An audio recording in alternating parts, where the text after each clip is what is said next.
Good morning. It is Thursday, January the 6th. I'm Shane Seeley and this is the CBC Morning Report. We start with our lead up to the general election on the campaign trail where the Barbados Labour Party is saying it not only fixed the problems left by the previous administration, it also transformed the country. This was the assertion of the BLP's candidate for St. James South, Sandra Husbands, as she addressed a spot meeting in West Terrace last night. Here's what she had to say. That is what has been our philosophy in governance, that we are not just going to change the pipe system, we're going to take it up to another notch. We're not just going to get sanitation trucks, we are going to upgrade them. We are not just going to give you buses, we're going to shift to electrical buses. And with education, the apple of the Prime Minister's eye, the aim is that we should build global youth who can function in a highly technological global age. Over at Welch Mahal, meanwhile, we heard that a footpath to Harrison's Cave and kiosks are coming as part of plans to further develop the area. Word of this from the BLP candidate for St. Thomas, Cynthia Ford, as she addressed her spot meeting. Ms. Ford says plans are already in place and the development will provide employment for some residents in the area. The buses will bring up tourists or the taxis, put them off by Holy Innocent School, and this pathway, this whole sidewalk led right into Harrison's Cave, that the residents can mingle with the tourists, and we want those kiosks spreading from the beginning after you go into Allen View on your left, going right into Harrison's Cave, where visitors can spend their US dollars. We call them the US dollars. We need them to be injected into our society to be able to develop our people. Meanwhile, the Democratic Labour Party president and candidate for the constituency of St. Lucie Verla de Pisa is warning the local healthcare system could collapse if projections in the recently released COVID-19 models materialize. She says government's protocols are still relaxed, unlike the measures her party had proposed in its COVID-19 policy last October. Tonight, we are reaping the whirlwind, having planted that wind. And we have a moment in time when we face the prospect of thousands of our citizens being sick at one time. That, if you think, was pressure for our health system under Delta, what I heard tonight suggests its collapse is imminent. Barbadians should be concerned, meanwhile, about government's propensity to borrow large sums of money, thereby increasing the country's debt levels. That word of caution coming from the DLP St. Philip West candidate, Dr. David Estwick, as he closed out the party's election campaign launch at Checker Hall last night. Dr. Estwick challenged the government's economic strategies in tough times and says the country is at a crossroads. And they don't seem to understand. They say the more you borrow, the less returns you get on economic activity. So you can't get the whole that way. And I am confident, as I'm saying to all of you here tonight, that over the next few days, follow the Democratic Labour Party's platform. And there will be a strategy within a new developmental model that will show you how we can use the central bank, how we can use the private sector, and how we can use government. And we do not need the type of foreign loans that we are now taking that burying our children. Up next, we take a look at those COVID-19 updates.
Health officials here in Barbados are warning the country to brace for a significant surge in daily COVID-19 cases.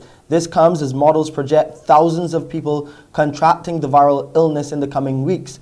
The information was shared last evening during a televised conversation with the country involving the Prime Minister Mia Moore-Motley and several health officials.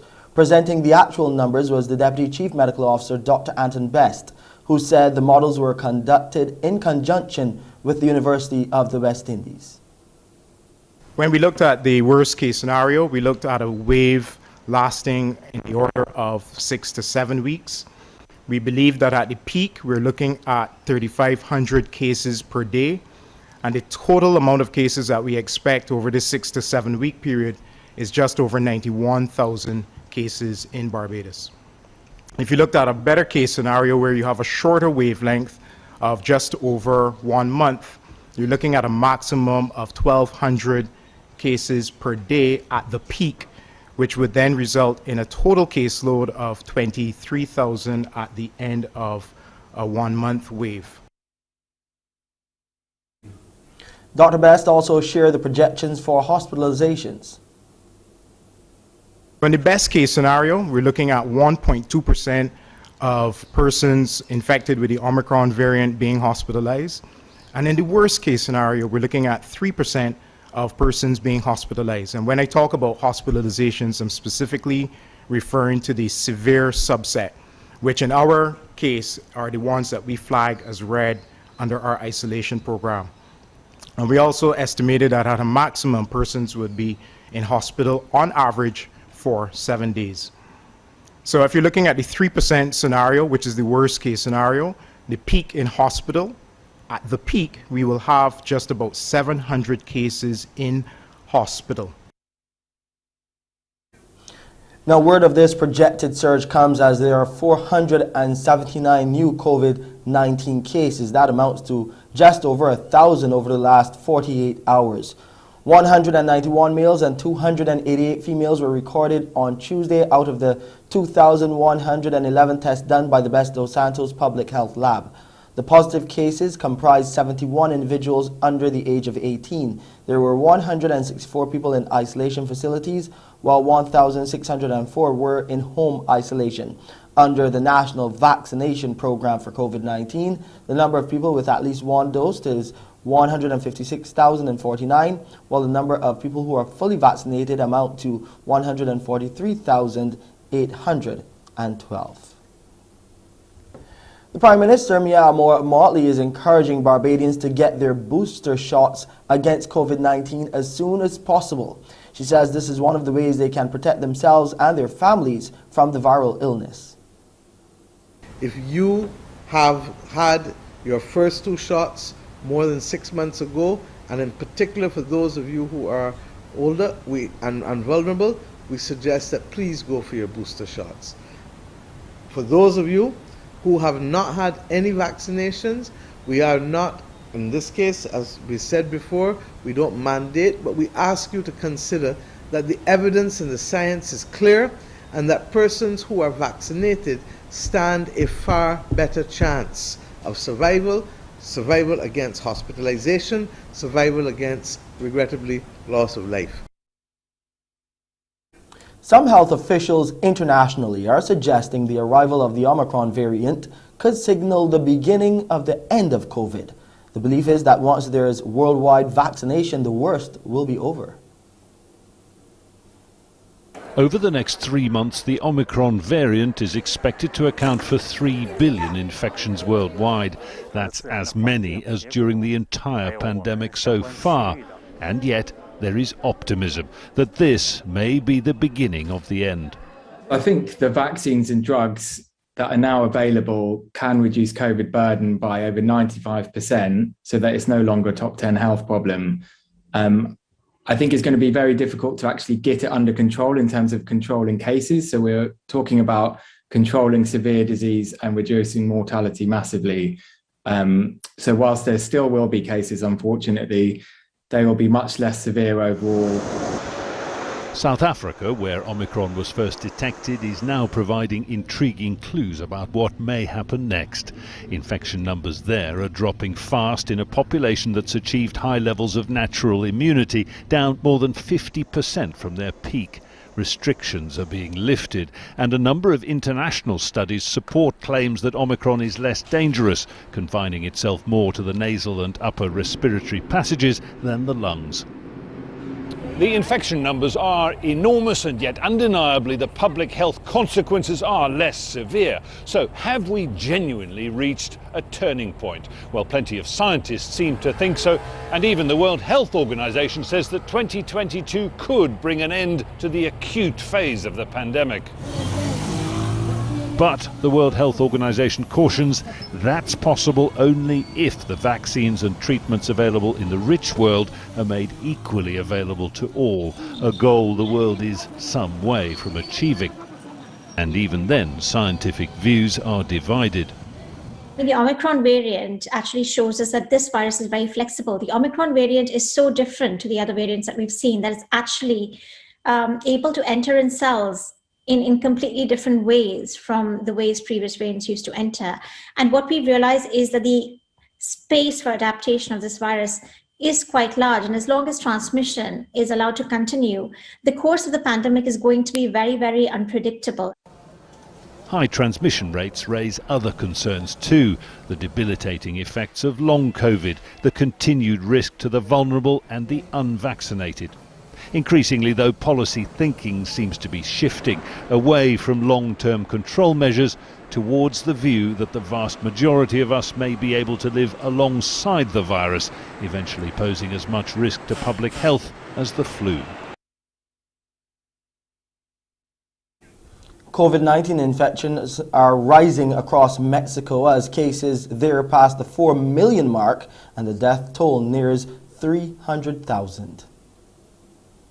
There's always been controversy here in Mexico regarding policies of contagion prevention, and now we're seeing what many health experts and health authorities are referring to as the fourth wave, the beginning of the fourth wave of the pandemic here in Mexico. This latest surge has been largely driven by two main factors. The first, possibly being the most obvious, is the holiday season itself, large gatherings around Christmas and New Year. And the second one, which is really one of the major driving forces, as you mentioned, is tourism. We're seeing large spikes in contagion in major tourist hotspots like the state of Quintana Roo, where the city of Cancun is, a very popular tourist destination, both for national and international tourists. You have Cancun, the Mayan Riviera, a very beautiful part of Mexico. And then separately on the Pacific side is the state of Baja California Sur, where the Cabos are, and also a very popular destination, particularly for American tourists. We're also seeing a huge spike here in Mexico City, where if we talk about contagion nationwide,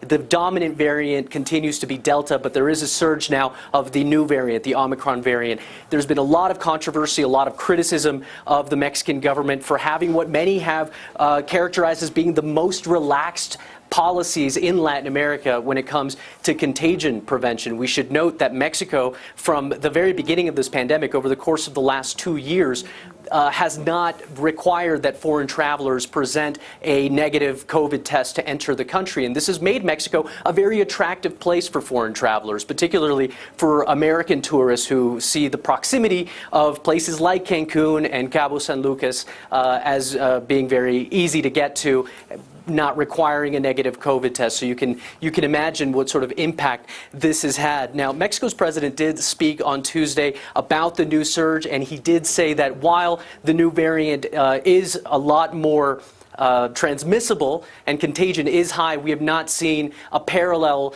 in those numbers when it comes to hospitalizations. Nevertheless, we are seeing attitudes here in the country start to shift now that we're entering this fourth wave of the pandemic, and as the country inches closer toward the 300,000 deaths linked to COVID-19.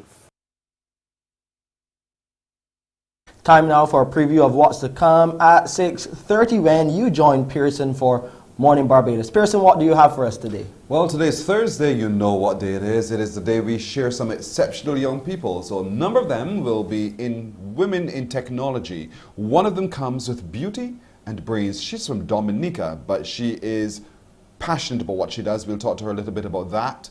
There's a young man, a former student of the Half Moon Fort Primary School and Harrison College, but he loves the arts. He's a Christian too. So we'll share his journey with you and find inspiration in what he does. And Shane, question for you. Can you spell the word, Shane, sardoodledom? Huh? I knew that was going to be your reaction. At first I was asking, I thought you were asking me if I could spell the word Shane. Sardoodledom, that's a word that a few years ago, Sardoodledom. yes, it set the world ablaze. A young man then, 11 years old, had the time of his life spelling the word sardoodledom. But he's a grown boy now, and so he's just graduated. We'll share his journey and his story as well. It's going to tickle your funny bone a little later on here on Morning Barbados when you join me at 6:30. It's back to you, Shane. Can't wait to meet Mr. Sardoodledom right here on Morning Barbados. That's coming your way at 6:30. Thank you so much, Pearson. We'll take a break here. You'll hear what some political commentators have to say about elections and COVID. That story and a whole lot more coming your way right here on the Morning Report.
Barbados' ambassador to CARICOM, His Excellency David Commichong, says while voter turnout in regional countries who have had elections during COVID-19 has been down, there are some international countries who have experienced increased numbers. Speaking last night on TV8's political analyst program X-Trail, he contended there are three main reasons why Barbadians should be motivated to vote in the upcoming general elections slated for January the 19th.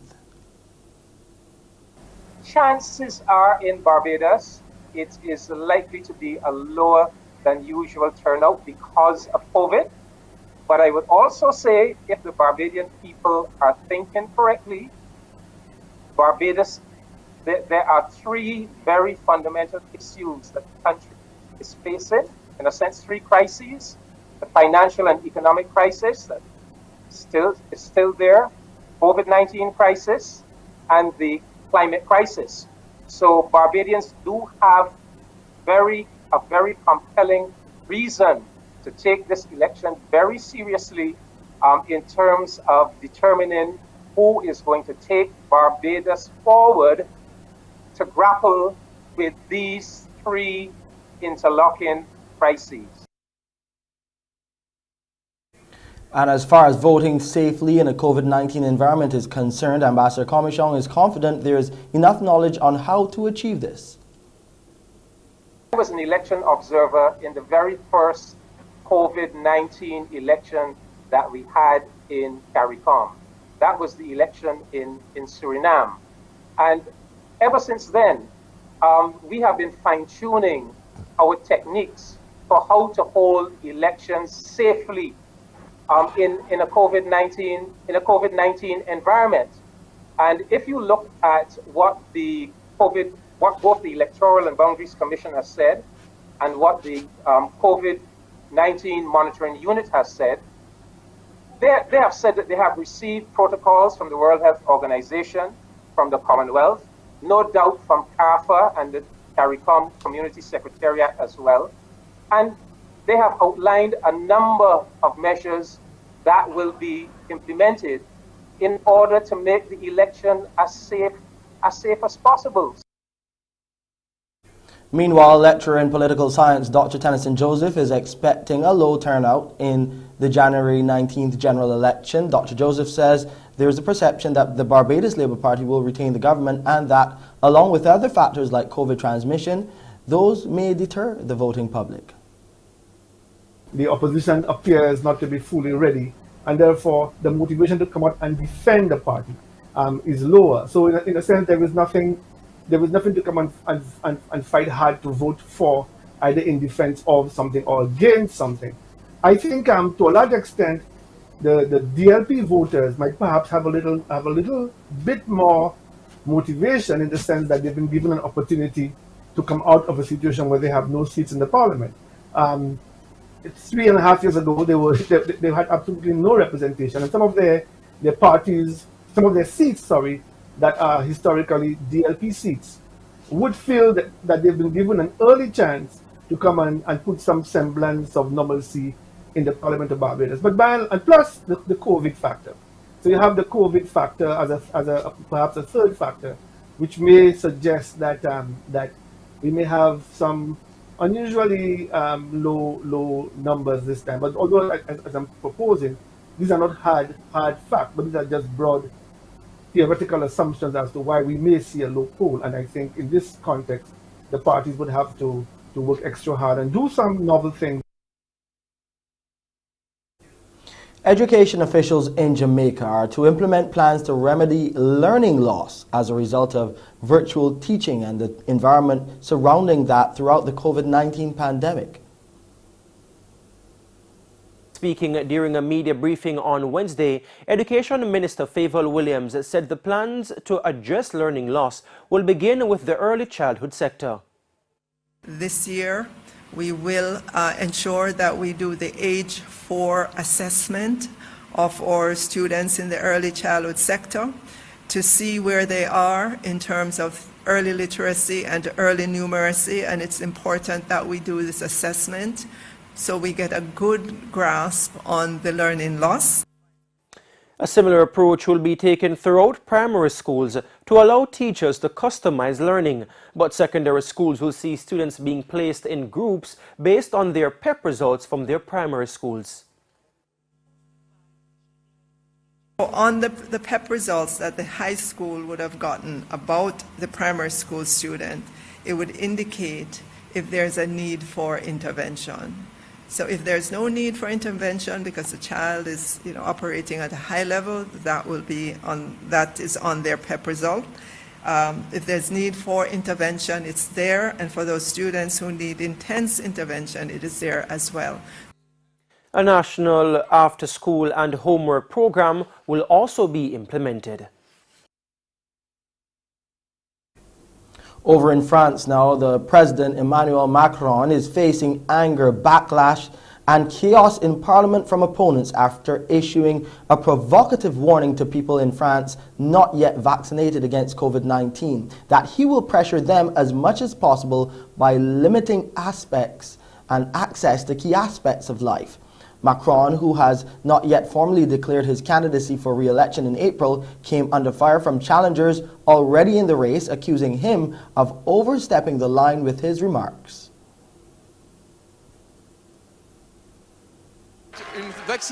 There was an uproar in France's parliament as Emmanuel Macron's comments and strong language about unvaccinated people became public. Some opposition MPs booed the health minister, while others described the French president's words as vulgar, before a debate on the government's proposed vaccine pass was abruptly suspended. Nous demandons la présence du Premier ministre We ask for the presence of the Prime Minister because the words of the President of the Republic are unworthy, irresponsible, contemptuous and above all very premeditated. This is the reality of the situation and we can't accept it. In the Parisian newspaper, Macron said that unvaccinated people were irresponsible. As for the unvaccinated, I really want to piss them off, he said. We have to tell them, you will no longer be able to go to the restaurant. You will no longer be able to go for coffee. You will no longer be able to go to the theatre. You will no longer be able to go to the cinema. France has recorded record numbers of new COVID infections in recent days, fueled by the Delta and Omicron variants. Doctors say most COVID patients in intensive care are unvaccinated. The French government says vaccination is the best way out of the pandemic. Although 90% of the population are immunised, the government's targeting those yet to receive a jab. 3 months before the French presidential election, Macron risks alienating some voters, but his supporters say he's taking a calculated risk, betting on the majority of French people agreeing with him because they're fed up of restrictions and want to see an end to the COVID crisis. Traditionally, French voters don't like aggressiveness in electoral campaigns, above all from a sitting president. So Macron took a risk. But it was an assumed risk because this interview was reread and approved by the Élysée. It wasn't a gaffe or an error of communication. It was intentional. He's sending a message that the campaign will happen with a certain rhythm and tone. Macron has yet to declare his candidacy for the presidential race, but he is widely expected to run. His victory in 2017 was partly due to the image he projected as a straight talker who didn't shy away from controversy and was unafraid to break with tradition. But whether it will be a winning formula this time around is uncertain. Sporting news now, all cricket this morning. Ireland have begun their tour of the West Indies with a loss to Jamaica in a one-day international warm-up match yesterday at Sabina Park. Being sent in the back, Ireland were dismissed for 234 in 48.3 overs. George Dockrell top scored with 82. It included 6 fours and 2 sixes. Nicholson Gordon was the leading bowler for the team with 5 for 34. That's for Jamaica. While Captain Rodman Powell, he took 3 for 32. Jamaica replied with 235 for 5 in 38.4 overs to win by 5 wickets. Powell was also a headliner with the bat, top scoring with 82. That included 4 fours and 6 sixes. In other cricket news, we look to what's happening in the international test arena.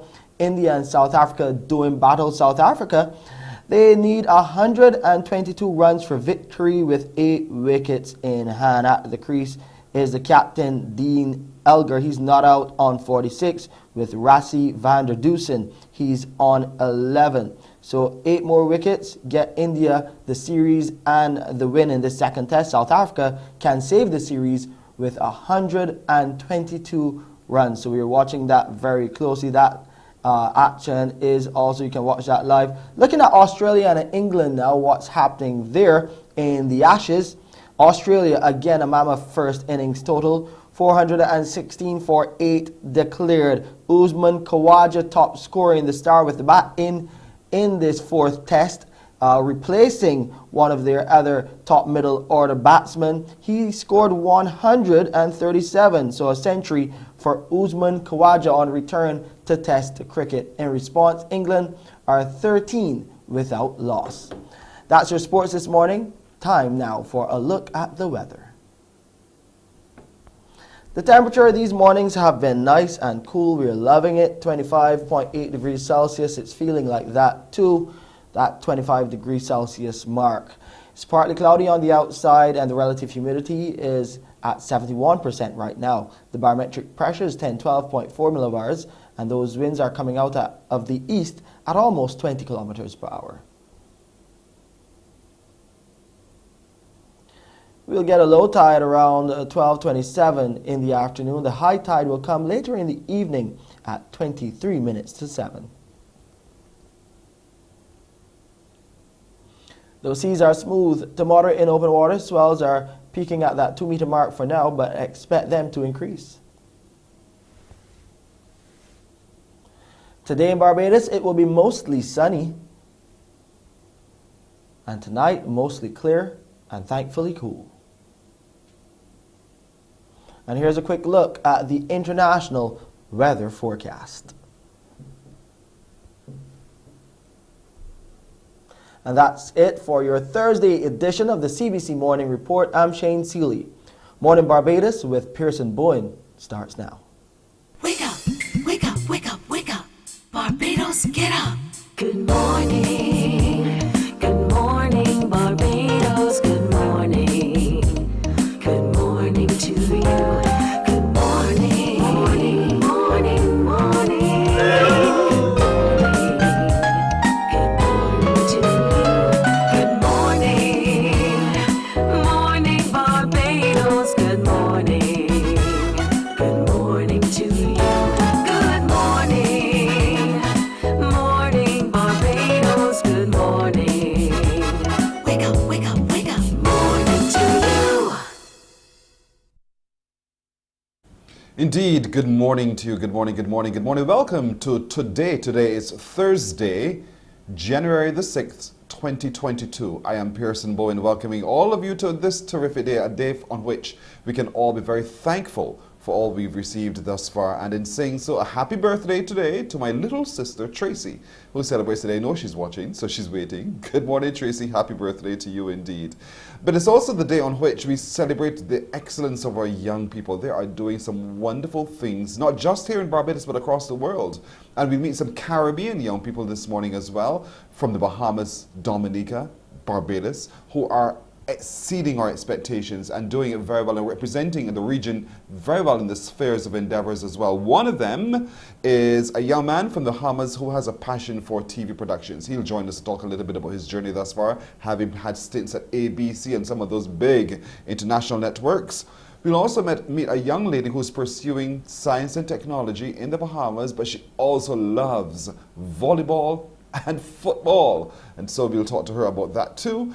And you would recall Donalisa Yearwood, yes, that beautiful voice who came and sang beautifully, Beautiful and Unspoiled, that classic by Cheryl Hackett. She came and she shared our stage with us on Morning Barbados on Christmas Eve. She has a new song, and so we'll be sharing her with you too, right here on Morning Barbados. So stick around. Welcome to those of you on our YouTube channel and our Facebook streams as well. As always, thank you so much for joining us in our social media space.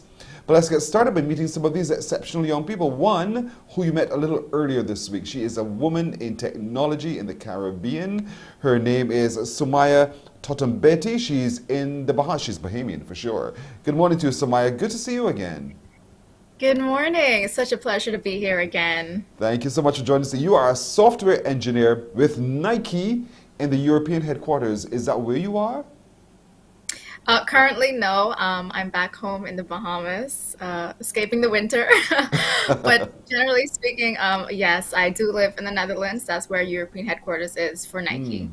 You describe yourself as an advocate for doing things the unconventional way. What does that mean to you? Yeah, I just feel it's important to really break out of your comfort zone and to do things differently. So to give you an example, whenever I tell people I went to university in Poland, they're like, what? Person from the Bahamas to Poland? Like, why? And for me, it was just doing something different. All of my colleagues went to the US or Canada for their university studies, and I was like, no, I wanted a different experience, and that's basically how I ended up in Poland out of all countries. A girl moving to the beat of her own drum. But when you did that, and you made those kinds of decisions, some would probably raise their eyebrows and think, she's weird. Why is she doing this? What's going on in her head? Did you have that kind of an encounter with anyone? I mean, the local people in Poland always think like, girl, you're crazy. Why are you coming here? Why are you leaving your beautiful beaches and weather to come to Poland? But I think it's important to realize that we see beauty in other ways as well. So if where they don't see beauty in their country, I see something new and beautiful in their country as well. And of course, the experiences that were being offered there are different than back home as well. So there's a lot of pros actually, and a lot of benefits and experiences that I've gained just by moving to Poland and living in Europe in a new climate, atmosphere, new culture, new everything. What is it about technology, though, and developing apps and the like that really get you started and get your fire going to want to do this? I believe it's about creating a solution that is impactful, that touches lives, and that creates value. And for me, this brings value to me as a developer when I see people using it on a daily basis, even, or when I see people's lives becoming easier or problems being solved. So it's really about the value that me as a developer and the solutions that and the applications that I make that they bring to people. So at what point in your life's experience did you stumble upon that reality? Because, you know, as a little girl, you're just seeing perhaps dolls and, you know, princess life. But then you said, no, I want to make applications that really make a difference to people's lives. So at what stage in your journey did you think, I can do this, I want to be a part of that? Yeah, so growing up, I'm a child of two doctors. So it was natural that people kind of expected me to get into medicine. But I knew that although I did like biology, that wasn't really it for me. I remember in high school wanting to do biomedical engineering. So creating prosthetics and tech, organs and all of those things. So I've always had an interest in technology in one point or time. But I realized that wasn't a bit too viable for me at the moment. So I went straight into technology, doing electronics and telecommunications. I loved being hands-on, building, breaking things, and that really brought excitement to me. So I went into university pursuing that, and I did an internship at Cisco where I was a software engineer, so something completely outside of my domain. Yes. And that's when I realized, like, hey, I actually love coding and building applications and software for people. And that also nudged the creative side in me as well. So I was like, yes, this is the best of both worlds, and this is what I'm going to do. But these are international brands, Nike, Cisco, Intel, and little Sumaya from the Bahamas is there in that space. Has it ever hit you in the head like that and said, my goodness, how did this happen?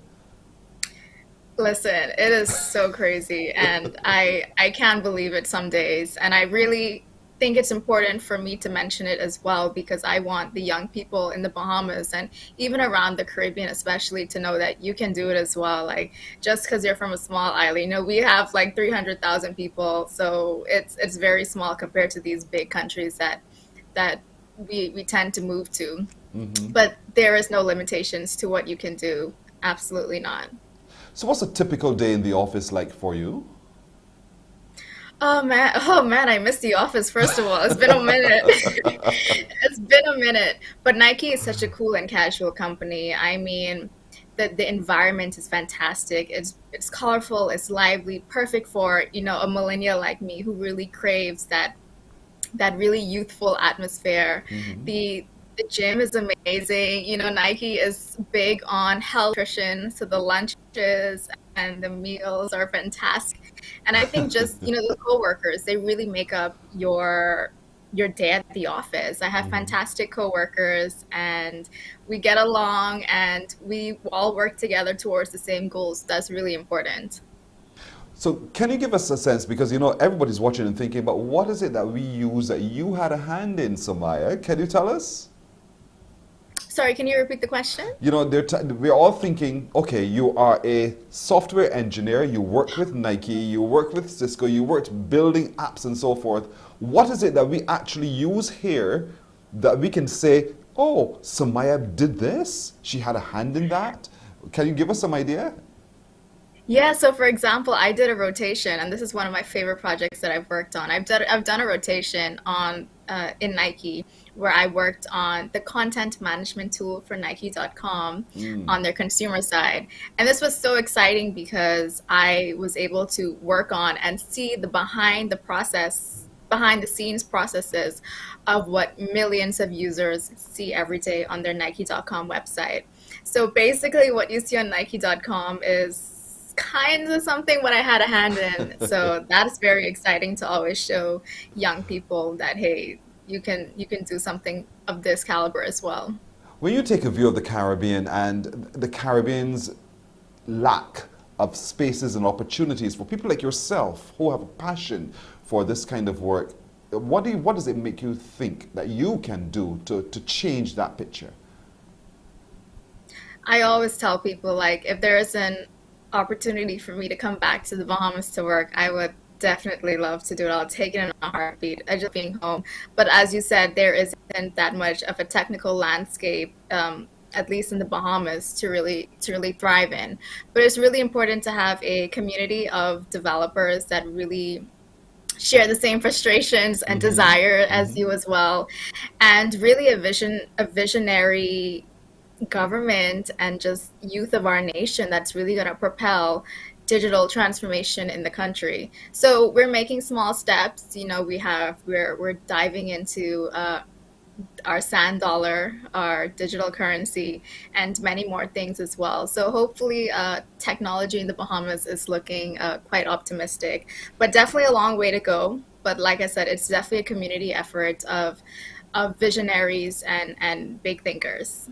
Schooling, education here in the Caribbean, because if it doesn't inspire you at school, perhaps you might not consider it. And you were fortunate enough to have had the exposure, but there are lots of young girls who are watching today who do not have the opportunity. What advice would you want to give to the policymaker about creating the opportunity for it to be a part of the curriculum? I love this question because I'm super passionate about STEM education in the Bahamas. I'm part of a handful of organizations, of course, you know, the Women in Tech Caribbean, but also Beta from the Bahamas, FemSTEM Bahamas, and other organizations that really foster the knowledge of technology and STEM courses within the Bahamas to really expose the young children. Because when I was growing up in high school, I had no exposure whatsoever. I knew almost nothing. So going into university, everything was trial and error. So if I can make someone's life easier by being a mentor to them and to really guide them on this field, the pleasure is absolutely mine, because I've been there, done that. Don't want to do that again. But yes, STEM is something that is literally all around us. It is in almost everything we touch. So it's inevitable that we really do teach the younger generation about STEM. And moreover, it's also really vital that we show the young people that, hey, there are industries and career opportunities outside of the usual tourism and banking that's really, and yeah, that's known a lot in the Bahamas as well. Because in order for us to propel as a country, we really do need a diverse skill set within our country as well. Well, the passion is yours, and so the purpose now becomes yours to help that change along the way. So Maya, it's now yours. So what do you do for fun? I love going to museums. I love trying out new foods. I love being active. I love adrenaline stuff. So anything that gets my heart pumping, I love it. So every Saturday I play Frisbee with my friends. So that's a little part-time hobby that I started doing during COVID, because all the indoor stuff was locked down. So we all just moved outdoor to do fun activities. Love meeting new people and just going out. And honestly, it's really important to have activities and hobbies that are outside of your everyday occupation, in my case, technology. So I love doing new things and trying different stuff all the time. So yeah. Balance is so critical. On which island are you of the Bahamas? New Providence. Okay. So Nassau is the capital. Yes. Yes. Been there, done that too. So I know exactly what you're talking about. But it's such a burgeoning city where you can feel the pulse of things actually happening, and you feel that almost European experience. And so I suppose that's also very critical for you to help develop your spirit as you go as well, even though there's much more to do. When you go to work in the office in Nike, where exactly is that located? So that is located physically like 20 minutes from Amsterdam in the Netherlands. So it's a nice rural area, a nice quiet city, and that's where I go to work every day. But right now I'm in the home office, so my work is in my bedroom per se. Yes, I understand. You know, our social media people are really commenting. They say, very articulate young lady. I wish her continued success. Oh, thank you so much, everybody. Please connect with me on social media. I would love to just be a part of your lives and vice versa. So how can they connect with you on social media? So I am on Instagram, for example, scotty.poppin, and on Twitter, thoughtandbetty_. So you can find me and connect with me there. If you have young ones that would love to get into technology, do get them connected with me. I love mentoring the youth, and this is what I am passionate about. So don't be a stranger. I love it. I love it. So we don't want to be a stranger at all. Thank you so much for joining us this morning. Your passion for your purpose, your drive for what it is that you want to achieve inspires us tremendously. And so we wanted to recognize you as one of our exceptional young people of the Caribbean. But you're not just an exceptional young person of the Caribbean. It feels as though you're one of us, really. And we're proud to adopt you already. So Maya, so thank you so much for joining us today. And we salute you. We salute you. As you said, thank you. Don't be a stranger. Yes. Yes, I feel so welcomed. Thank you so much for having me again. You're very welcome indeed. So Maya Totten-Betty, she is a software engineer with Nike, the European headquarters. She's Bahamian. She has a passion for what she's doing. Life is balanced for her, which is good, but she just wants to give back. So if there are any of you who are quite young, who are interested in technology, as a young woman in particular, remember that blog will be launched this weekend, I believe it is, but we'll tell you more about that a little later on in the show. Stay with us. We'll take a break here. We're coming back with more this Thursday on Morning Barbados.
Now we know why the Native Americans call their young sons braves. Because it has taken great grandmother to survive this life unscathed. I watched as young men my age, full of talent and vibrance, wake up one day and just so choose violence, or so it seems. What could cause a young man to forfeit all his dreams and banish his soul in silence? Is it desperation and fear? Did a parent spare the rod?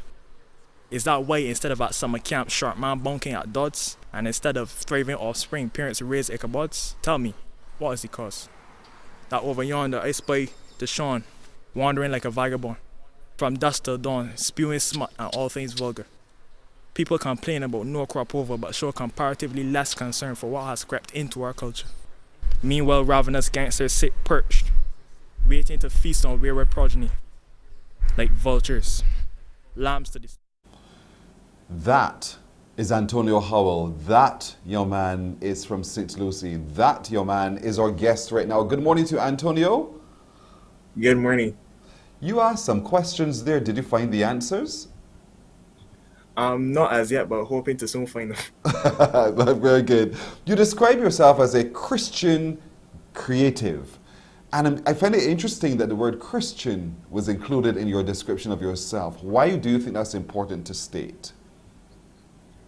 For me, that was important to state because so much of what I do as a creative individual was really found its genesis in church for me, as it relates to music and poetry. Between church and school, had a really big influence on the things I want to say as a creative and how I approach my creative process.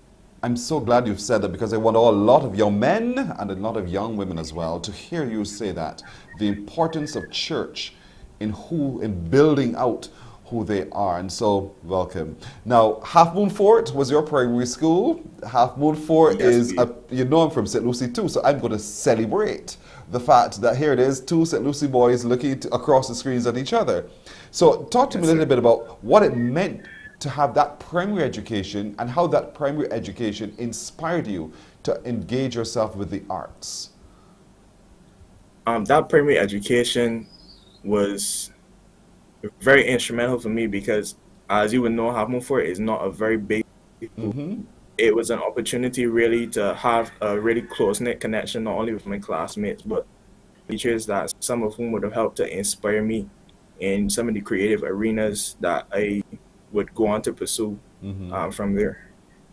Because you're into music, you're into visual arts, you're into literary works, and so while at primary school, the recorder, that noisy instrument, the recorder was one of those things that you took up, and so music followed you thereafter. And you then went on to Harrison College, where you further your education as well, but then community college as well. So clearly, the creative space is a space with which you're very, very comfortable. Yes, very much so.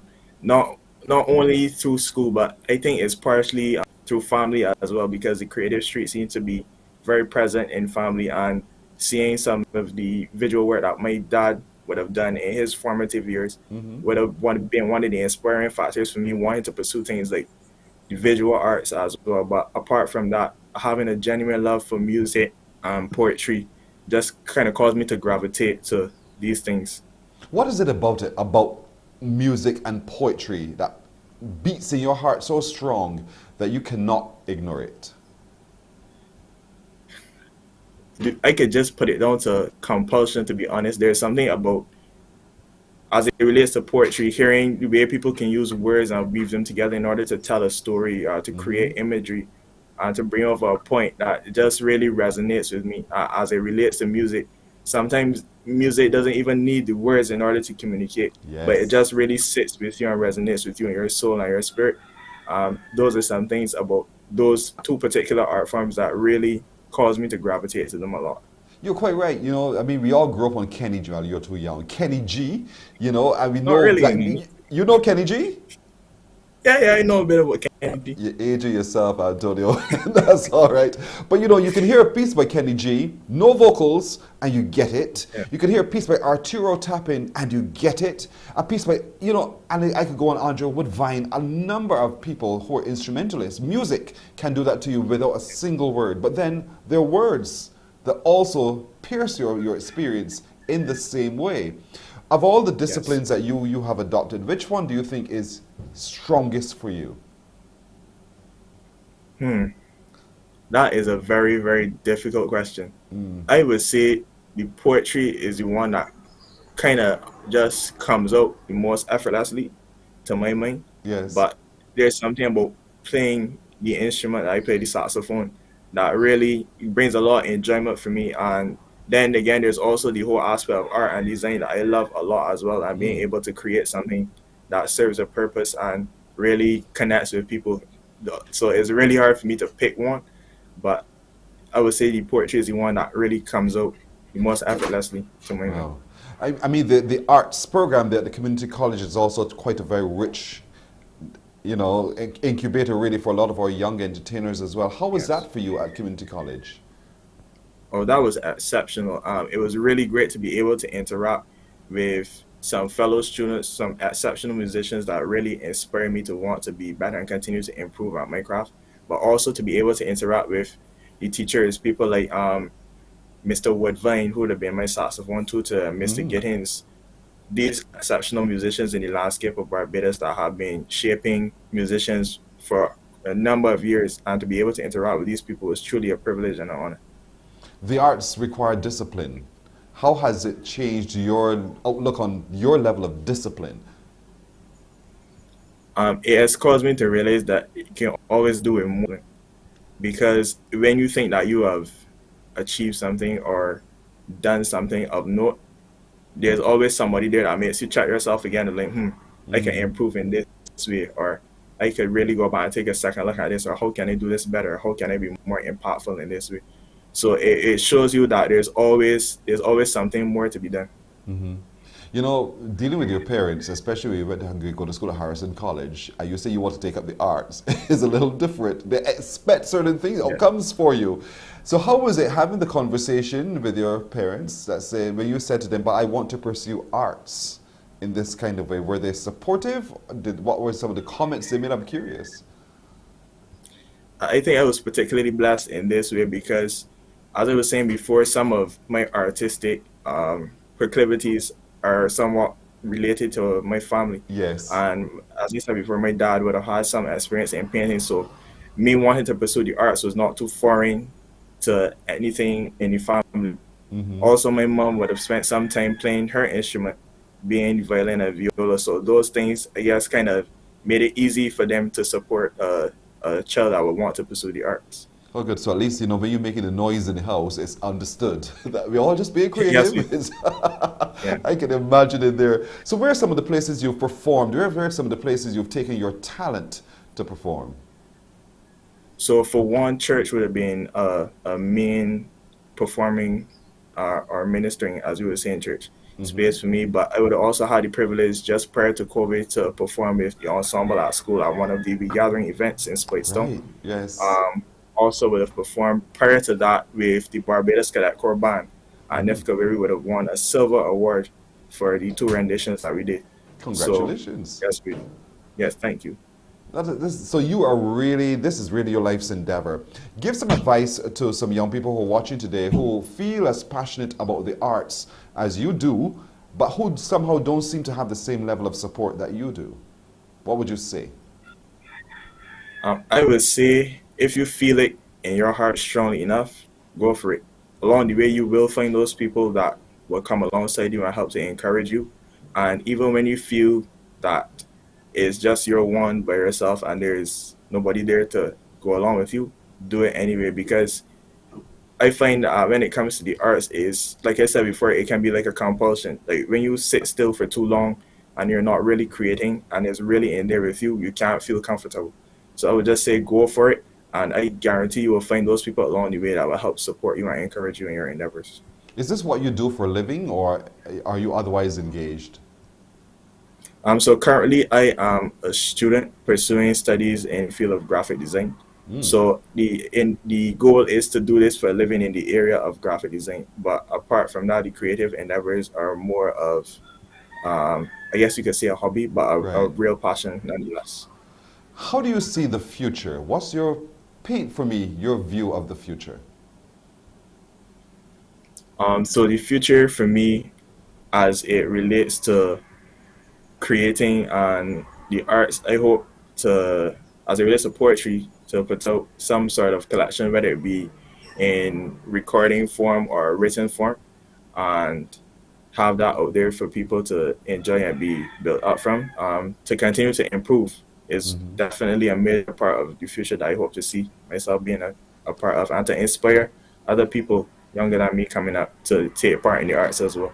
Fantastic. Antonio, we want to see this picture. We want to be a part of the picture because we want to continue your journey with you, celebrating all the excellence that you already bring. For us, you're one of our exceptional young people. For me, you're a man from St. Lucie, which is quite good as well. You know, so as our social media platformers are engaging, they're saying congratulations to you. They're welcoming you for your talent. We too want to recognize you this morning on Morning Barbados as one of our exceptional young people. Antonio Howell, all the best to you going forward, and thank you for being as focused as you are. Thank you. Thank you for having me. You're very welcome. We'll take a break here. When we come back, we'll have the news on Morning Barbados. Water, we smell for our daughters, where the putrid stench of bloodstains pervades like South Coast wastewater. No hand is clean who stands idly by, who with button-up shirt and button-down lip says, well damn my child. We must all stand rank and file, resolute to wage war for the future of this earth. From sun till sun, creation crying out for the real sons, the ones that can stand for satellites of none, the ones that ain't gonna flinch even when the fire burn, the ones that know the war is won with the sword, the words.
Morning, morning.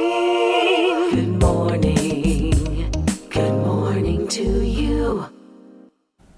All right, we have a minute and a half after 7 o'clock. Let's get the news. Once again, here is Shane Seeley. Here's your headline news for this January 6th. Lawmen have released the identity of the man who died in a two-vehicle road accident at the Mount St. George yesterday. He's 44-year-old Ian Rudolph Absalom of Piedmont Park, Gazette St. Michael. Police say he was the driver of the motor vehicle L456, and at the time he was accompanied by an unidentified male passenger who was found unresponsive at the scene. That individual was transported to the Queen Elizabeth Hospital by ambulance. The driver of the second vehicle complained of minor injuries and sought private medical attention. On the campaign trail now, we hear in about 3.5 years, the Barbados Labour Party fixed the problems left by the previous administration and transformed the country. This was the assertion of the BLP's candidate for St. James South, Sandra Husbands, as she addressed a spot meeting in West Terrace last night. This is what has been our philosophy in governance, that we are not just going to change the pipe system, we're going to take it up to another notch. We're not just going to get sanitation trucks, we are going to upgrade them. We are not just going to give you buses, we're going to shift to electrical buses. And with education, the apple of the Prime Minister's eye, the aim is that we should build global youth who can function in a highly technological global age. And at the Welshma Hall spot meeting, BLP St. Thomas candidate Cynthia Ford revealed a new wave of employment is coming in and around Harrison's Cave. She revealed plans for a footpath to the cave and kiosks as part of plans to further develop the area. The buses will bring up tourists or the taxis, put them off by Holy Innocent School, and this pathway, this whole sidewalk led right into Harrison's Cave, that the residents can mingle with the tourists, and we want those kiosks spreading from the beginning after you go into Allen View on your left, going right into Harrison's Cave, where visitors can spend their US dollars. We call them the US dollars.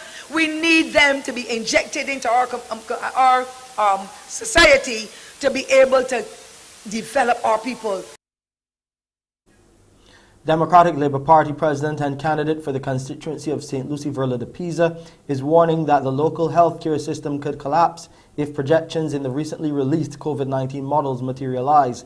She says government's protocols are still relaxed, unlike the measures her party had proposed in its COVID-19 policy last October. Tonight, we are reaping the whirlwind, having planted that wind. And we have a moment in time when we face the prospect of thousands of our citizens being sick at one time. That, if you think, was pressure for our health system under Delta, what I heard tonight suggests its collapse is imminent. Meanwhile, we hear that Barbadians should be concerned about government's propensity to borrow large sums of money, thereby increasing the country's debt levels. That's the word of caution coming from the DLP St. Philip West candidate, Dr. David Estwick, as he closed out the party's election campaign launch at Checker Hall last night. Dr. Estwick challenged government's economic strategies in tough times and says the country is at a crossroads. And they don't seem to understand. They say the more you borrow, the less returns you get on economic activity. So you can't get the whole that way. And I am confident, as I'm saying to all of you here tonight, that over the next few days, follow the Democratic Labour Party's platform, and there will be a strategy within a new developmental model that will show you how we can use the central bank, how we can use the private sector, and how we can use government. And we do not need the type of foreign loans that we are now taking, that burying our children. And finally this morning, health officials are warning Barbadians to brace for a significant surge in daily COVID-19 cases. It comes as models project thousands of people will contract the virus in the coming weeks. The information was shared last evening during a televised conversation with the country involving the Prime Minister, Mia Moore-Motley, and several health officials. Presenting the actual numbers was the Deputy Chief Medical Officer, Dr. Anton Best. He says the models were conducted in conjunction with the University of the West Indies. When we looked at the worst case scenario, we looked at a wave lasting in the order of 6 to 7 weeks. We believe that at the peak, we're looking at 3,500 cases per day. And the total amount of cases that we expect over this 6 to 7 week period is just over 91,000 cases in Barbados. If you looked at a better case scenario where you have a shorter wavelength of just over 1 month, you're looking at a maximum of 1,200 cases per day at the peak, which would then result in a total caseload of 23,000 at the end of a 1 month wave. And a quick note to you lovers of Test cricket. That match between India and South Africa has been delayed by rain. Scores in the match 202 and 266. That's India's scores. South Africa needed 122 for victory now after scoring 229 in the first innings, and they're 118 for 2 in the second innings with 8 wickets in hand. That's your headline news. I'm Shane Seeley. I'll see you at 12 for CBC Newsday. It's back over to you now, Pearson. Shane, thanks. What I promise you I shall not delay is the spelling of the word sardoodledom. Remember that word? Do you remember it? Sardoodledom. There you go. That's the word that's coming up. I needed a lot of help. He did well. He did really well. Really? Being as imaginative. I appreciate it. You're welcome. You're welcome, my friend. All right, Shane. Thank you. Have a good day. You as well. Thank you. It's 8.5 minutes after 7. We'll take a break here. We're coming back with more on Morning Barbados.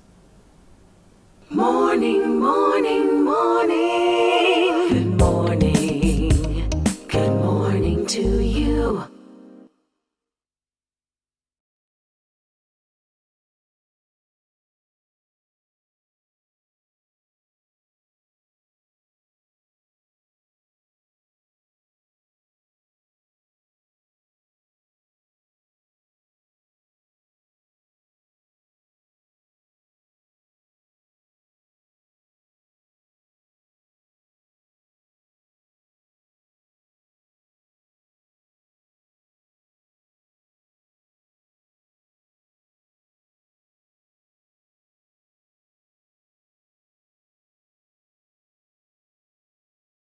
Morning, morning. Good morning. Good morning to you. 9.5 minutes after 7. Believe me, sardoodledom is coming up in just a little bit. But let's get to our good decision of the day. Reasons for you to rejig your thinking is what we're going to share with you this morning in our good decision of the day. Here it comes. You'll never create the perfect business plan, never find the perfect partner, the perfect market, the perfect location. But you can find the perfect time to start. That time is now. Talent, experience, and connections are important, but put your all into enough new things and some will work. Take enough shots and over time you'll grow more skilled, more experienced, and more connected, and that will mean a greater percentage of your efforts will succeed. Take enough shots. Learn from what didn't work, and in time you'll have all the skills, experience, and connections that you need. Take the time to try to do, in other words. That's our good decision of the day. So as you're pondering upon what you shall do today, take the time, take a chance, do something. You might find that you will stumble upon the thing that works for you, guaranteed every time. So doing nothing is not acceptable. Doing something makes a world of a difference. A break, and when we come back, yes, sardoodledom will be on your screens. Morning, morning, morning. Good morning. Good morning to you.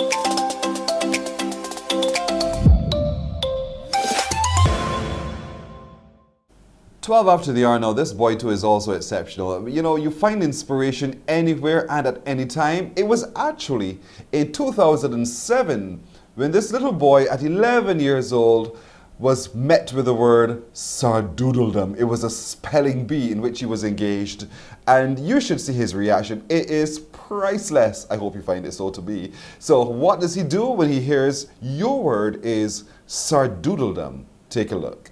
Sardoodledom.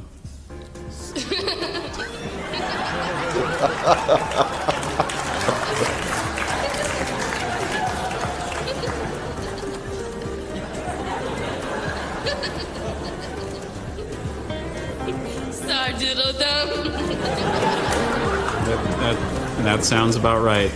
Sardoodledom. Sardoodle.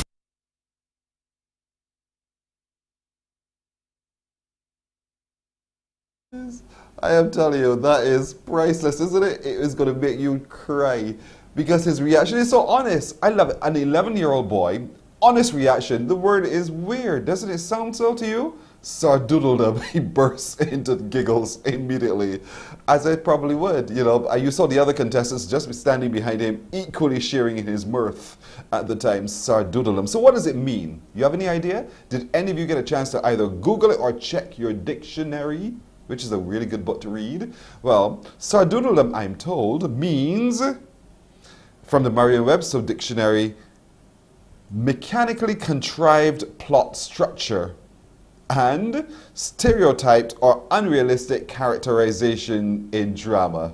That's what it means. Sardoodledom. How is it spelled?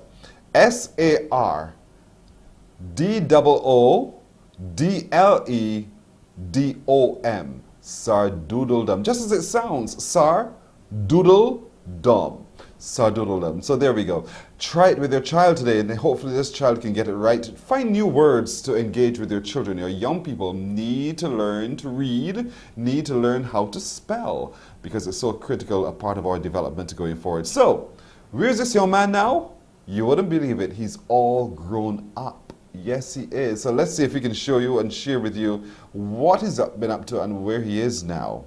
There he is, the young man in the middle. He went on to qualify for the National Spelling Bee again in 2008, and in 2009 he tied for 5th place. He has a photographic memory. His mother, there she is on the screen, coached him by quizzing him on words for 2 or 3 hours a day. What a task.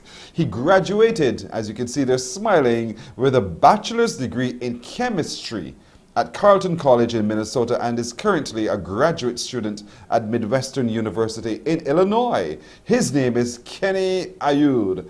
There he is, the little giggling boy who is now a graduate in chemistry. So you see, life can throw you some curveballs, but it's what you do with those opportunities thereafter. He didn't give up. He didn't think he was embarrassed. He just did what he had to do, and now he's done it. Indeed. I wonder if he can still spell sardoodledom to this day. All right. It's 15.5 minutes after the hour. Now, we introduced here at Mornin Barbados to a young lady when she sang Beautiful and Unspoiled. You thought, wow, what a set of pipes. Absolutely beautiful. Quite a nightingale. She joined us on our Christmas Eve show, and she sang Mary Did You Know? And again brought tears to the eyes of many of you. So she's now released her song, Psalm 150. This is Donna Lisa Yearwood.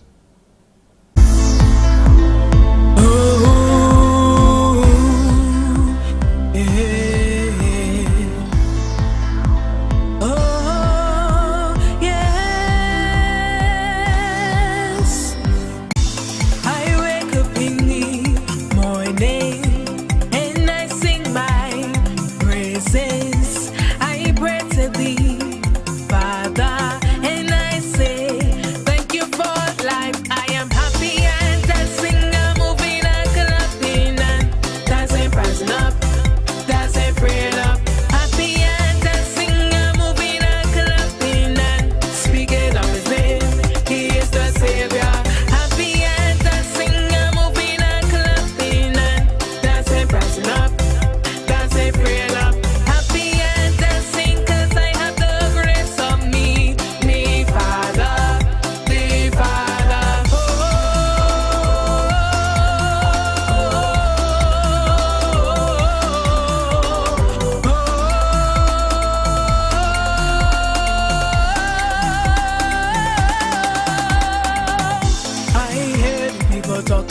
you.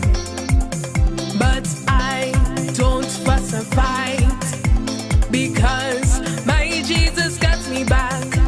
And here's the river fighter.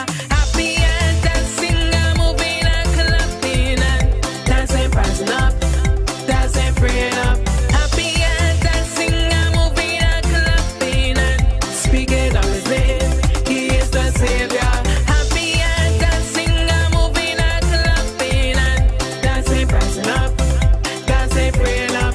Happy and dancing 'cause I have the grace of me, Father, the Father.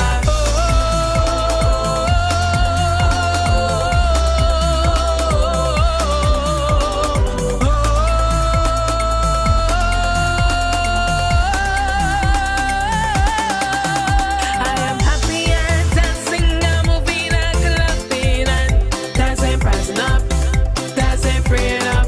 Happy and dancing and moving and clapping and speaking of his name. He is the Savior. Happy and dancing and moving and clapping and dancing, prancing up, dancing, freeing up. Happy and dancing 'cause I have the grace of me, Father, the Father. Ah, that's our little nightingale, Donna Lisa Yearwood. She wrote the song, she co-produced the song. It's her first single. It's available online at iTunes, Apple Music, Spotify, and Amazon Music. Go and download Psalms 150 with Donna Lisa Yearwood, the artist name Donna Lisa. Indeed, remember the tune is available on iTunes, Apple Music, Spotify, and Amazon Music. We encourage you to support our young creatives here on the island, indeed, and lend your support in a very significant way. So go download Psalms 150, Donna Lisa Yearwood, and it's available on those platforms as well. So as we get ready to head to break, a little bit more of my boy from Sardoodledom days. Take a look as we head to break. Sardoodledom.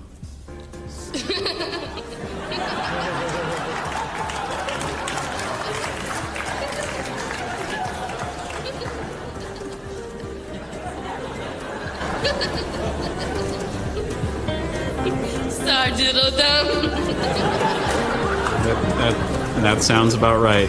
Sardoodledom. Sardoodle. Is it kind of like kingdom?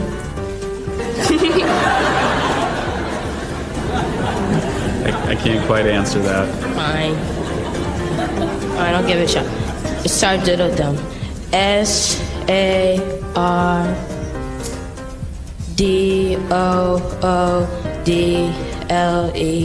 SARDOODLEDOM.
Twenty-one and a half after the hour, so yes, he got it right. He indeed got it right. This next guest of ours also gets it right.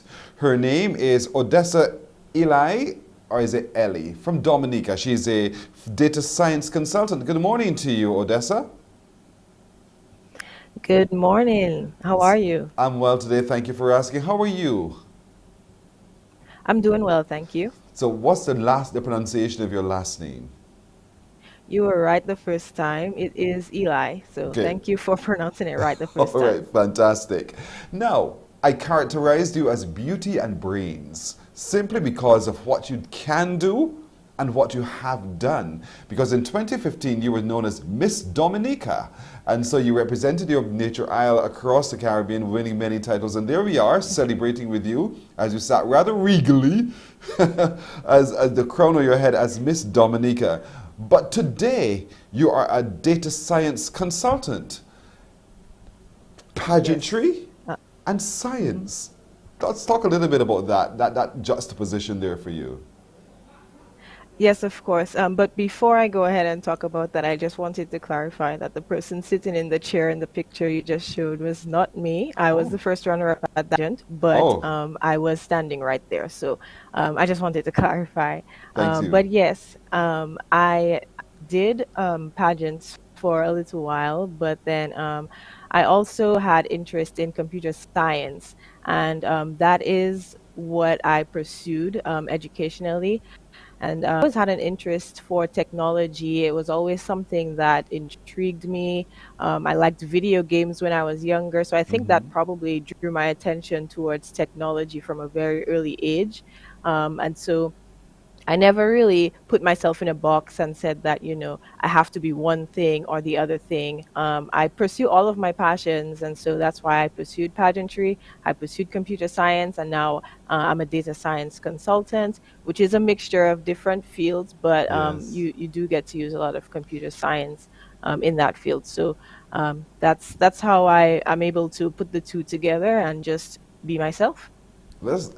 Growing up as a girl, you said you had all of this passion for the work that you did then. And were there other young people like yourself also eagerly passionate about it, or did you feel quite an oddity at the time?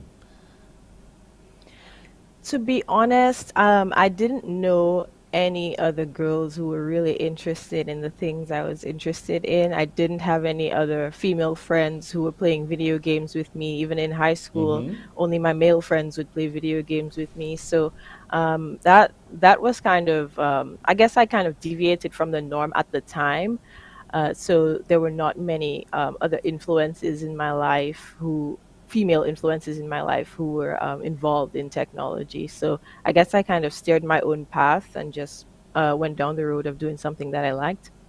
So as a data science consultant, what is it exactly that you do?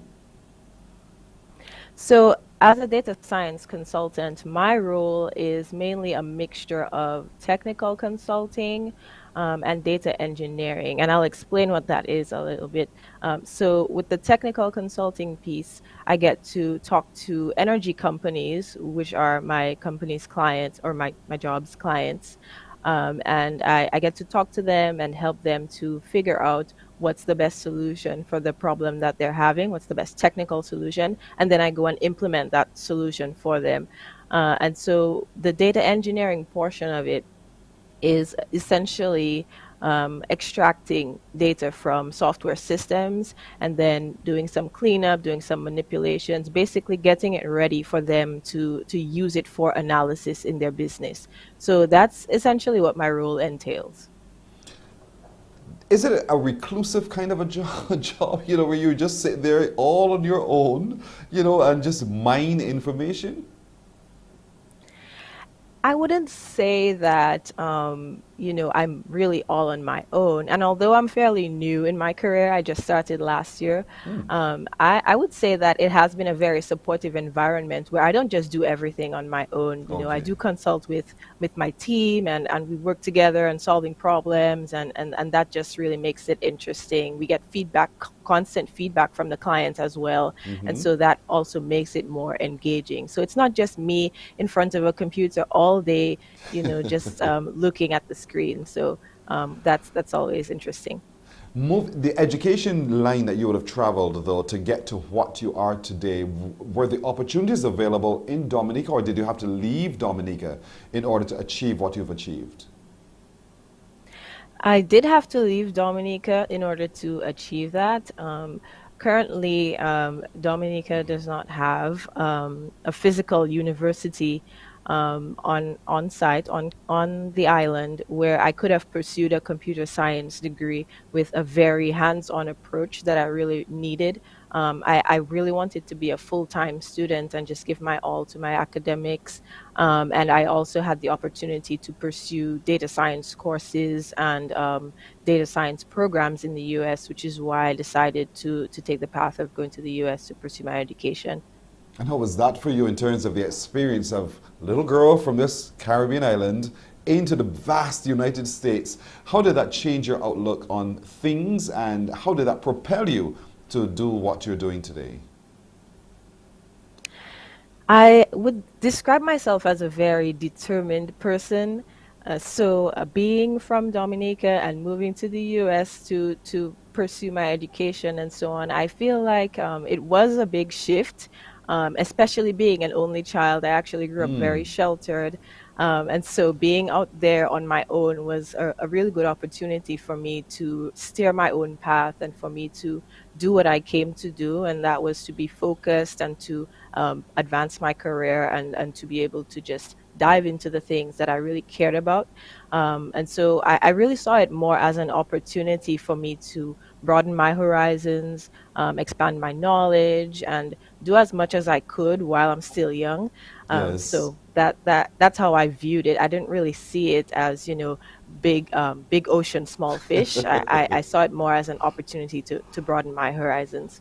And you're into giving back as well, because you've launched your data model blog where other people can come and engage with you. So how has that been so far, the blog? What's been the response to it? Well, so far, I think the response has been great. I actually launched it on New Year's Day. I felt like it was time for me to start something. I wanted to start the blog for a while, but I didn't think that I was ready while I was still in school. I guess I was just procrastinating. But as soon as I finished school, I decided that, okay, this is the time. I launched the blog. Interaction has been great so far. I have definitely seen a lot of comments and support, especially from my fellow Dominicans. I really appreciate them always supporting me. And the blog is really just, it's meant to highlight the data science world and to show people and encourage people to become, more involved in technology, especially the field that I'm in technology, specifically data science. So I'm just really grateful and thankful for the support that I've been receiving so far. This is fantastic. For anyone watching, it's called The Data Blog, The Data Model. It's a blog and you can engage there. You get to learn how to solve problems, get the experience here of Miss Odessa. She's going to, Eli. She is going to make sure that you learn from her experience as well. Now, you're also the content manager with the Women in Tech Caribbean. That particular blog is going to be launched on the 8th of January, a couple of days away. How is it working with these other women in technology in the Caribbean, and what can we expect from the launch? I think working with other Caribbean women who are involved in technology has been very empowering for me. I've been seeing all of them doing so many great things, and that has been inspiring to me. I think that is actually what gave me the extra push to go ahead and start that blog that I've been wanting to start, because I've been seeing them doing so many great things, so many great projects, and also giving back to their communities. And I wanted to do the same thing. So it's been very empowering to work with them.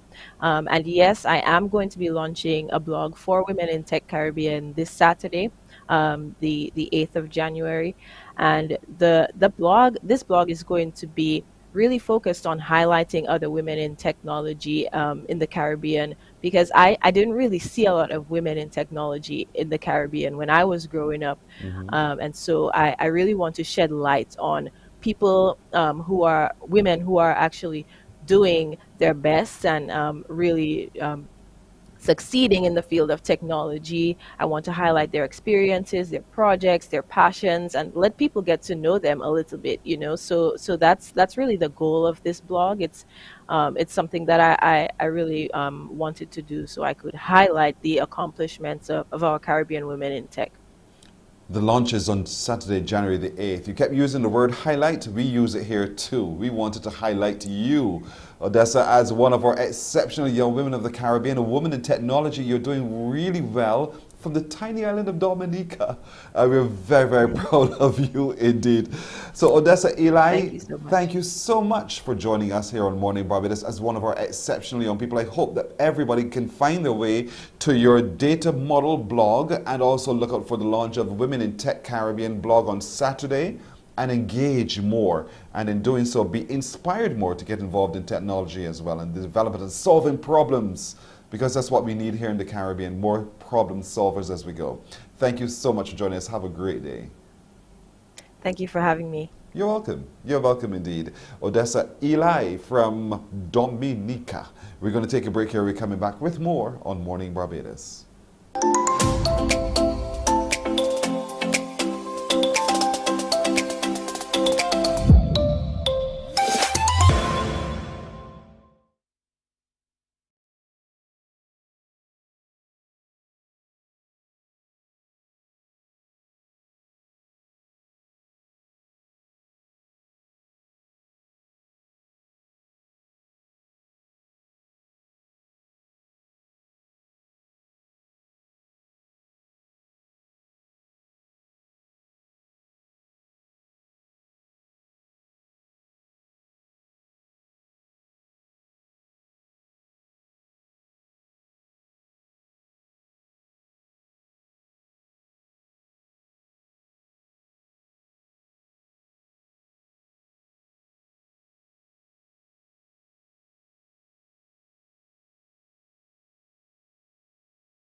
26 minutes now to 8 o'clock. A couple more people from the Commonwealth of the Bahamas will meet here on Morning Barbados. One who considers herself to be a STEM gem, and her name is Shabria Davis. She's currently a student at the New York Institute of Technology. Shabria, good morning to you.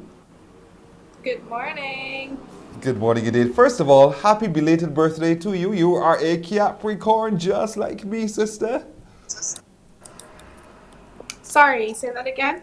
Listen, you just spoiled it for me. I wanted to wish you happy belated birthday as a Capricorn myself. Wishing you all the best. Thank you, thank you, thank you. You're welcome. How was your birthday celebration on Monday? Well, this year due to COVID, it would not have been my usual celebration, I would say. But overall, I enjoyed myself. I did a small gathering with family, and that was about it. You know, family and friends, especially being back home from college. Yeah. I'm trying to spend most of my time, you know, catching up with persons that I would not have been able to see And last semester and the ending of the year. And cherishing those precious, precious moments indeed. So, on which island are you? I'm from Nassau, Bahamas. Okay, you're in New Providence, all right.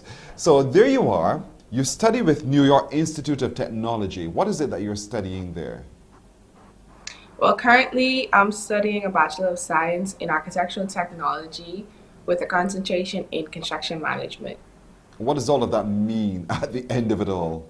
Okay, so basically my degree incorporates architecture, but we also focus on construction management. So once I graduate, I can choose to do a master's program in architecture or I can do a construction management program.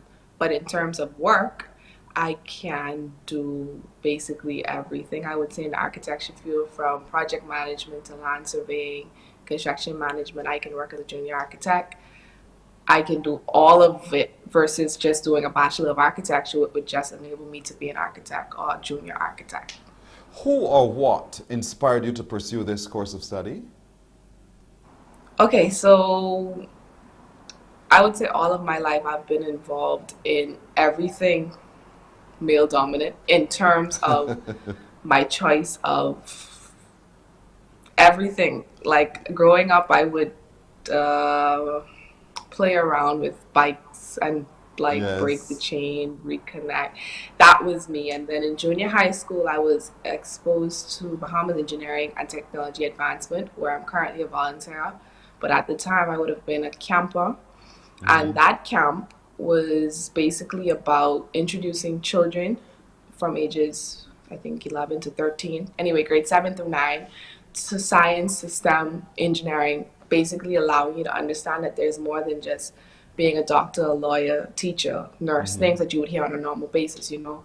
And then after that, in the 9th grade, well, the 8th grade, I took technical drawing, which would basically be the hand drawings for architects, and that class was a male-dominant class. I was the only female. Wow. And I remember my teacher at the time, he was like, you know, girls don't go to this class. Like, I don't have girls in my class. And I'm like, I'm going to do it, you know.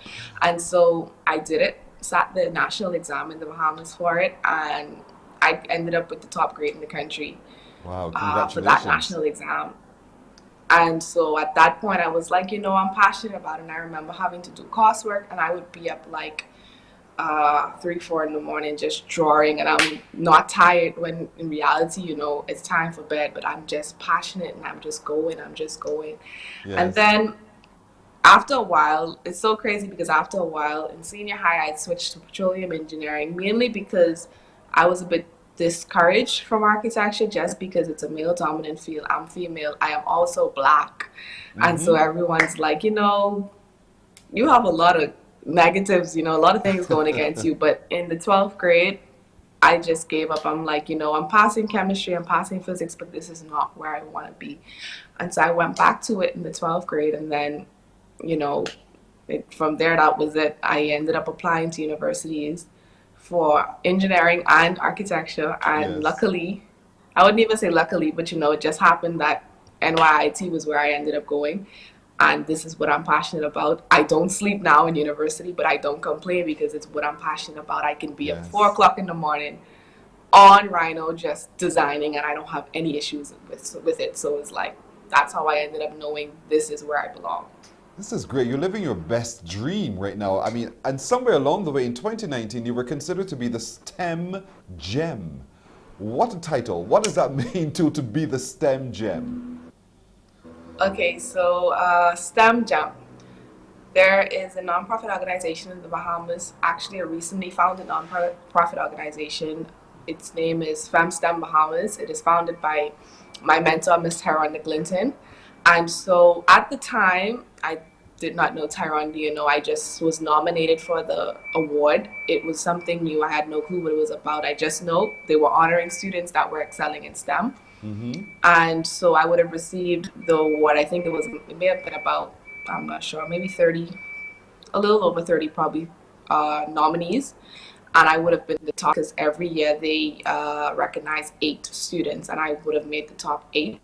So I was labeled STEM Gem for 2019, and then through that, I was able to represent my country as well as the Caribbean to the 5th International Day of Women and Girls in Science at the United Nations headquarters in New York. So that's basically what it is, and we're basically just advocates for girls in our program that suffer from whether it's inequality, criticism. We're just an avenue for girls to come to and seek support, a support system to say, you know, I want to do this, but persons are telling me no. What should I do? Where can I go? Like, where to go? And because of that program, I also have a few girls under me that I just help basically and tell them, you know, you can do a bit more. If you want to be a doctor, you can do a bit more. So that's basically what it is. But yeah, FemSTEM Bahamas is the organization.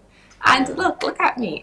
Look at me there. So yeah, that video actually about that's actually another competition I did for STEM. Yes. Where I placed, I think it was 3rd or something like that. Yeah, so. And there you are, your team of people who work along with you, because you want to inspire Bahamian women, you know, to get involved in the field as well.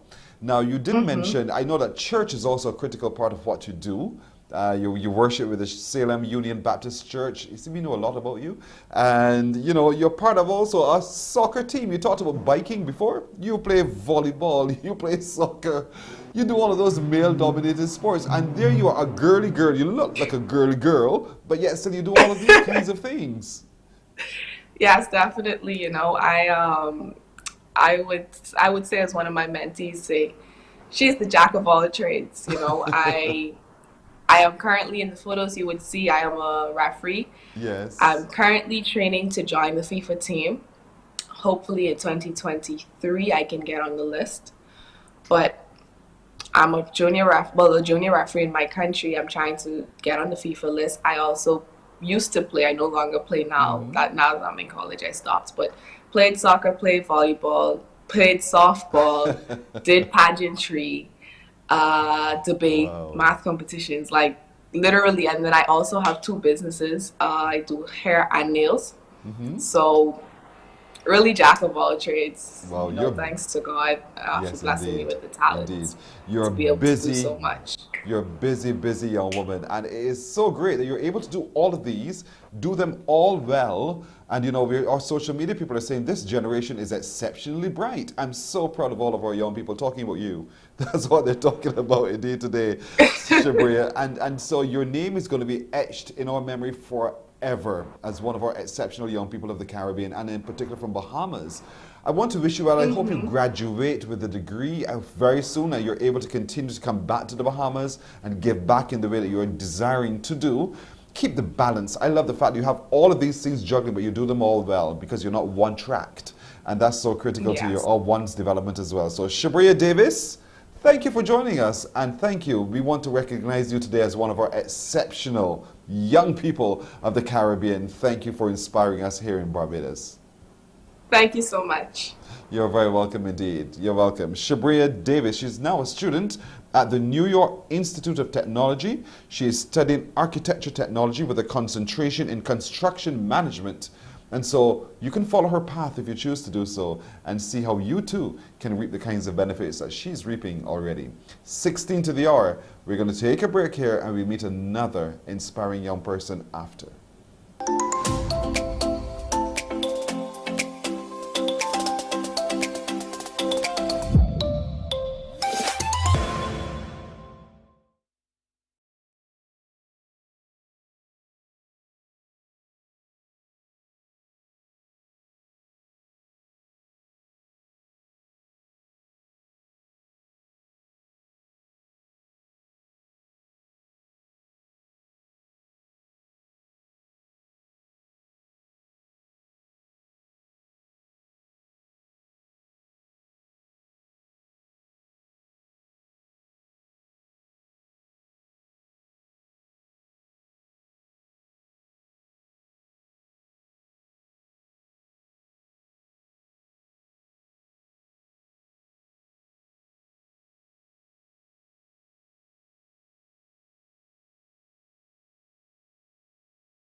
It's 14 minutes now to go to 8 o'clock as we meet another exceptional young person. A young man from the Bahamas joins us right now. He has a familiar last name.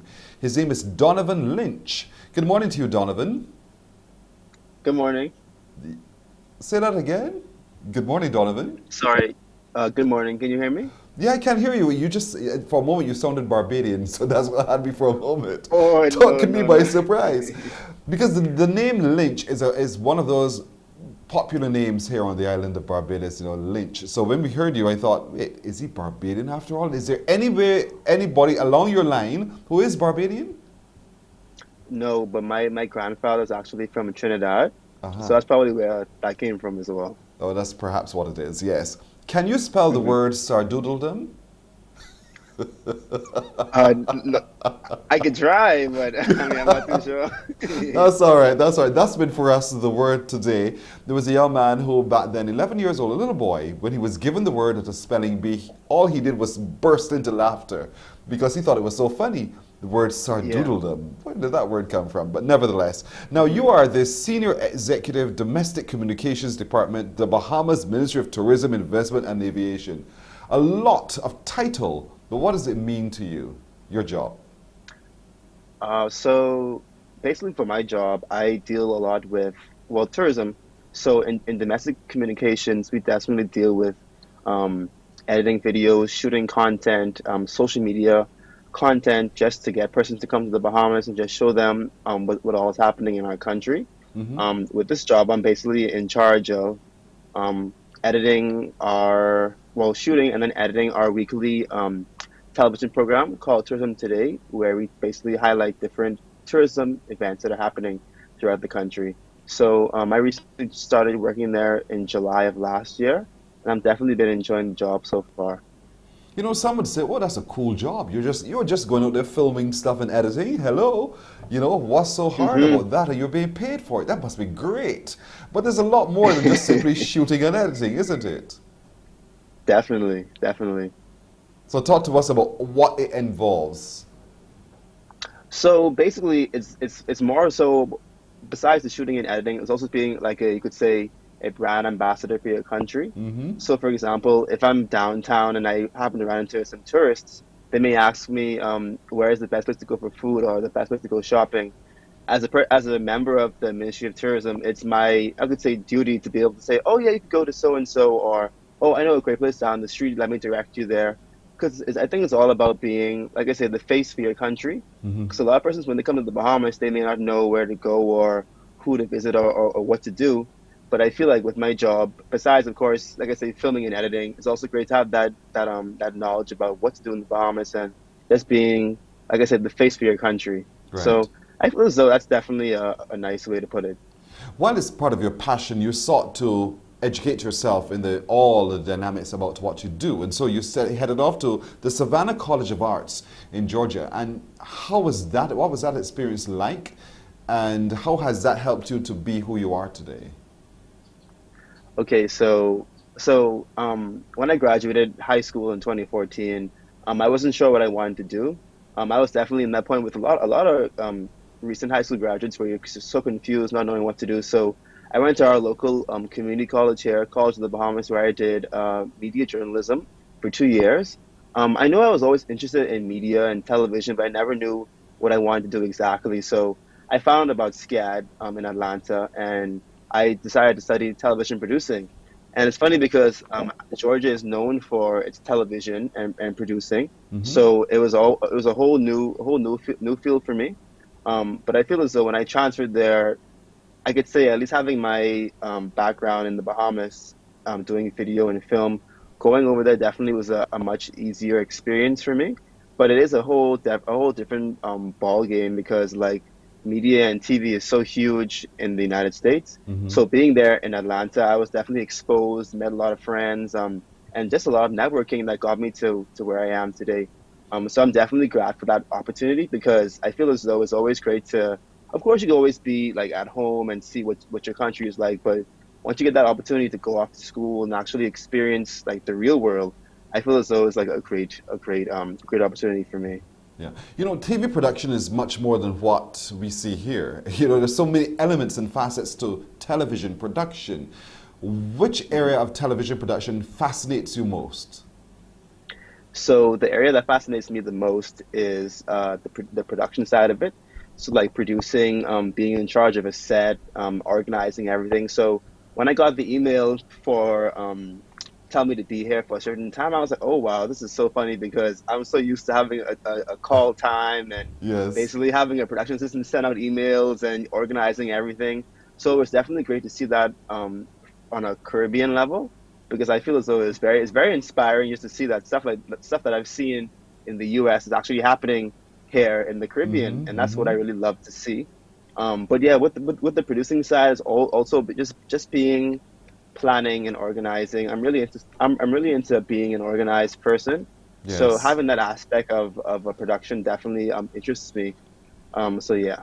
Yeah, and that is so critical, to be as efficient as you possibly can. You got to plan, you have to plan, you have to plan. You don't live in the now. Definitely. You exist in the now, but you're well ahead of the now because you have to be ahead of the now. People think that when we sit here every day and we do what we do, that it's just now and you go home and that's it. And suddenly, by osmosis, something drops on your plate tomorrow. No, it doesn't work like that.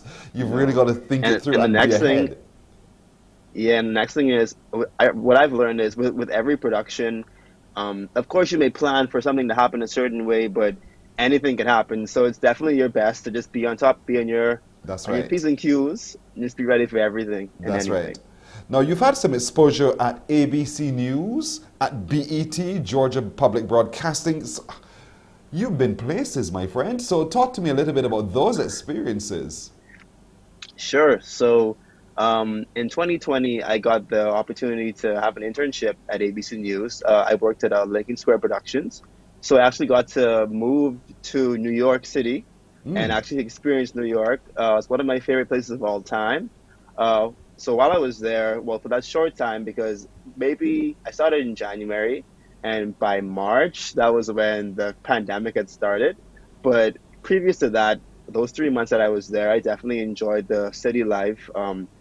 With ABC News, it's similar to, I've worked on different news stations here at home and Georgia Public Broadcast, but just seeing it on such a large scale, something I've always grown up seeing on TV, it was definitely a great experience. Yeah. And also for BET, when I was in Atlanta, I had the opportunity to work as a talent escort on 2 different award shows. It was the BET Hip Hop Awards in 2019 and then the BET Social Media Awards in 2018. So during that time, I definitely saw a lot of celebrities. I saw, I think our actual awards show took place at Tyler Perry Studios in Atlanta. So that was definitely a great experience, especially being all the way from the Bahamas and coming there to have that opportunity. Yes. It was pretty great.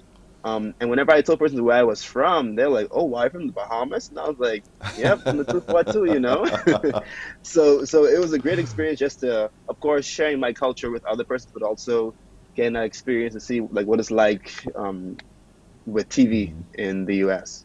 So, having had that experience, how has it influenced what you do now in the Bahamas?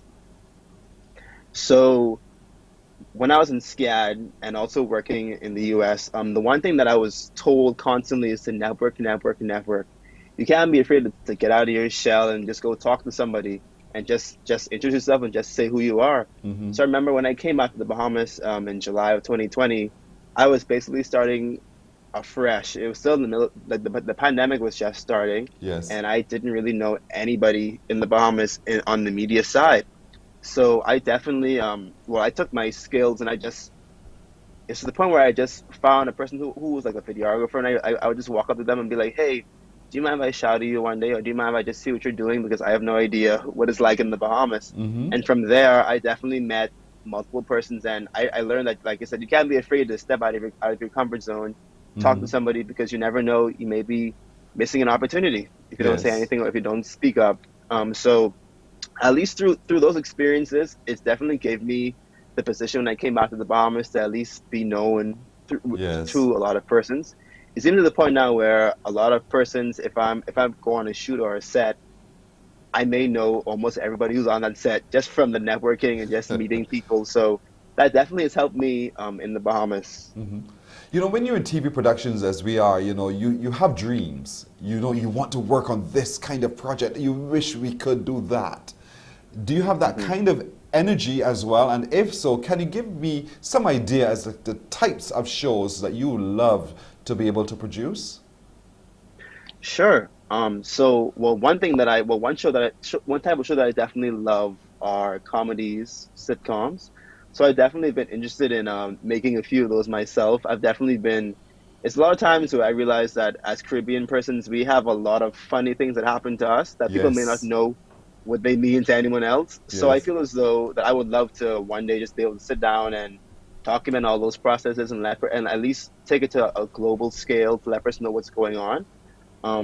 when I was in Atlanta as well, I also worked on a lot of reality-based TV shows. Mhm. And it's funny because I feel as though as Caribbean person, or even Bahamians, we have so much drama in our lives, you know.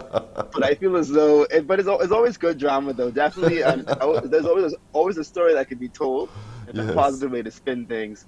So I feel as though that would be definitely a nice thing to work on here.